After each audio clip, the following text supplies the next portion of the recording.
இப்போ நேற்று தான் நிம்மதியாக தூங்கிட்டு இருக்கிறேன் அப்படின்னு சொல்கிறாரு.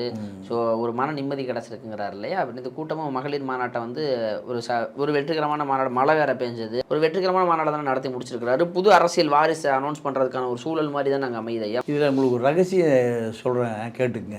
அன்புமணி பொதுக்குழுவை கூட்டுகிற செய்தி தெரிந்தவுடன் சக்தி மேல்மருவத்தூரிலிருந்து அன்பழகன் தைலாவரம் தோட்டத்திற்கு அழைக்கப்பட்டு ஆதிபராசக்தி வார வழிபாட்டு மன்றங்கள் தமிழ்நாடு முழுக்க 10,000 மன்றங்கள், குக்கிராமங்கள் வரை 100 பேர் இருக்காங்க. அத்தனை பெண்களையும் மகளிர் மாநாட்டுக்கு வரவழைப்பது உன்னுடைய பொறுப்பு. நான் ஒரு சிக்கல்ல இருக்கேன், சிரமத்தில் இருக்கேன். நான் உங்க அப்பாவுக்கு பல வகையில் உதவி பண்ணியிருக்கேன், பல இடைஞ்சல், பல வழக்குகள், அத்தனைக்கு நான் ஆளுங்கட்சி தரப்பிலிருந்து இவ்வளவு பெரிய நிறுவனமாக வங்கி வச்சிருக்காங்க, தனலட்சுமி வங்கி, பல மருத்துவக் கல்லூரி, இதுக்கெல்லாம் நான் பல முறை உதவி செஞ்சுருக்கேன். வார வழிபாட்டு பெண்கள் சேப்பை சேலை மஞ்சள் சேலைக்கு அவர்களே பேருந்து எடுத்துட்டு கட்டிச்சோறு கட்டிட்டு எங்கே வரணும்?